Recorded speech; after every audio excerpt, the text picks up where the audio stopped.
presse pour que les échanges les plus larges aient lieu sur ce sujet ô combien important. Nous venons d'observer 1 minute de silence à la mémoire de Sénégalais. Peut-être que pendant que l'on parle, d'autres Sénégalais sont en train de fuir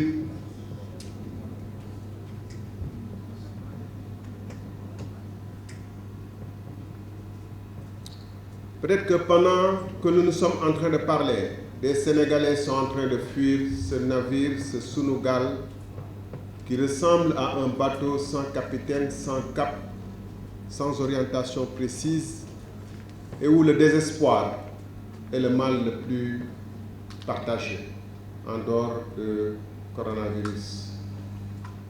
Pourquoi cette situation? Et quand est-ce prendra-t-elle fin? Cette situation n'est pas due à une catastrophe naturelle ou au hasard. Elle doit assurément quelque chose à la politique économique de notre pays, dont, en l'occurrence, en l'espèce, le pendant ici, dans le domaine de la pêche, c'est les accords de pêche qui ont commencé, dont on a entendu parler, dont beaucoup d'entre vous ont entendu parler depuis Sénégal 92, ils étaient peut-être trop jeunes, et qui, par des artifices, ont permis aux partis politiques de l'époque et au gouvernement de l'époque d'organiser le pillage de nos ressources halieutiques pour soi-disant financer une campagne footballistique.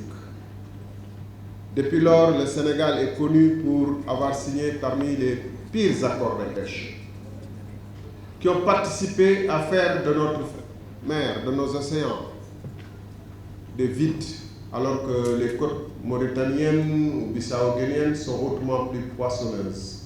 Nous voyons donc le résultat de nos politiques de contrat et du système de pillage institutionnalisé dans ce pays. Et ce système de pillage, de corruption, il se donne à voir à cœur ouvert. Aucun Sénégalais sérieux ne peut prétendre qu'il n'y a pas dans ce pays un système de corruption institutionnalisé qui fait d'ailleurs que l'action politique n'a plus d'autre finalité que l'enrichissement des uns et la mise à disposition des gouvernants de ressources qui leur permettent d'acheter la conscience des électeurs et du plus grand nombre. Et en conséquence de cela, on voit une extrême pauvreté qui fait que les pêcheurs, qui fait que les fiches de paysans qui ne peuvent plus vivre de l'agriculture, on l'a vu récemment en Dengueler ou ailleurs, et dans le Fouta, en Dendori, à Amadounaare, où les mines de phosphate concédées dans des conditions inadmissibles à quelques individus qui ont mis le grappin sur l'ensemble des champs des paysans, a fini par rendre ces paysans pauvres et à les pousser dans des aventures risquées et parfois suicidaires. Et je voudrais dire que le livre qu'on va voir tout à l'heure ne parle pas que de scandales ou de pétrole. Nous parlons par exemple des premières vagues de Barça et de Barça, dans les pages 64 et 65, où je comparais ce que j'ai vu au Comores à ce que j'ai vu au Sénégal en 2006, étant représentant de la SECNA à Dakar, et voyant les vagues de Sénégalais rapatriés par les opérations Frontex, avec quelquefois des dépouilles, sur les cercueils desquels on placardé les photos des cartes d'identité ou des photos du mort. Et je me souviens, je le raconte dans le livre, du passage de Ousmane Ngom, qui est venu interroger Lord Goguenard, qui était à l'époque ministre de l'Intérieur, qui était venu interroger Lord Goguenard, les gens qui avaient été rapatriés. Et moi-même, j'étais très surpris de constater que l'un d'entre eux disait, quand il avait dit « Est-ce que vous repartirez à la mer après tout ce que vous avez vécu ?» L'un d'entre eux lui a dit « C'est ma 3e fois et je repartirai parce que ce pays ne nous offre aucune perspective. »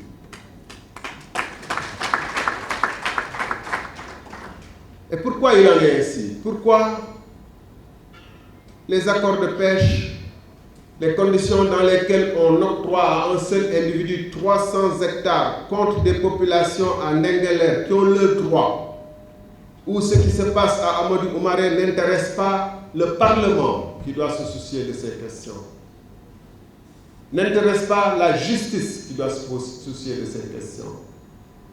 Quand il n'y a pas de justice dans un pays, quand il n'y a pas un Parlement dans un pays pour investiguer de ce qui se dit, de ce qu'on découvrira tout à l'heure dans la présentation du livre, alors il ne reste plus qu'aux citoyens de reprendre leurs paroles et de dire ce qu'ils savent en toute responsabilité. C'est pourquoi ce livre.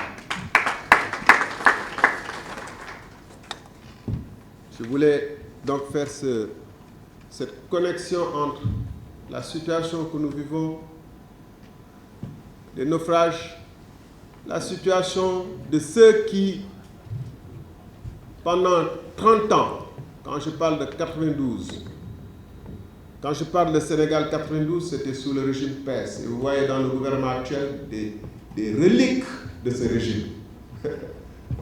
Quand je parle de Ousmane Ngom, c'était sous le régime de Wade que déjà les premières vagues de Barça et de Barça. Et il se trouve qu'aujourd'hui, comme par hasard, tous ces trois régimes se sont retrouvés dans le gouvernement dernier d'arrangement. Et c'est pourquoi aussi, peu de personnes veulent qu'on parle de ce qui se passe dans ce livre qui ne concerne pas que Macky Sall. Pourquoi le livre? Après mon départ du gouvernement, je me rends que je suis en face d'une conspiration du silence, ce qu'on appelle une omerta, qui est la loi de la mafia, qui n'est pas la loi de la République, organisée autour d'un scandale des contrats pétroliers. Ainsi, c'est à travers la presse que moi, ministre en charge de l'énergie et des hydrocarbures, je découvre l'existence, après mon départ du gouvernement, 2 semaines après mon départ du gouvernement, je découvre l'existence d'un rapport de l'inspection générale d'État qui parle de 2012. Moi, je suis parti du gouvernement en 2017. Je vais essayer d'être très pédagogique, je vais aller lentement et donner les dates. En mai 2017, 22 mai, je découvre à travers le quotidien l'existence d'un rapport de l'inspection générale d'État qui date d'octobre 2012 et qui dit beaucoup de choses qui m'auraient intéressé. Mais comment cacher? Et ce rapport de l'inspection générale d'État contient des dépositions écrites, signées par des gens comme le directeur général de Petrosen, comme la directrice des hydrocarbures, qui étaient mes conseillers proches et qui ne m'ont jamais dit, malgré toutes les questions que je leur ai posées sur cette question. Donc, c'est là une conspiration de silence. À la suite de ça, j'ai réclamé, comme d'autres leaders d'opinion, qu'une commission d'enquête parlementaire soit instituée ou que des pétitions soient signées, que la justice se saisisse. Mais l'Assemblée nationale est restée inerte.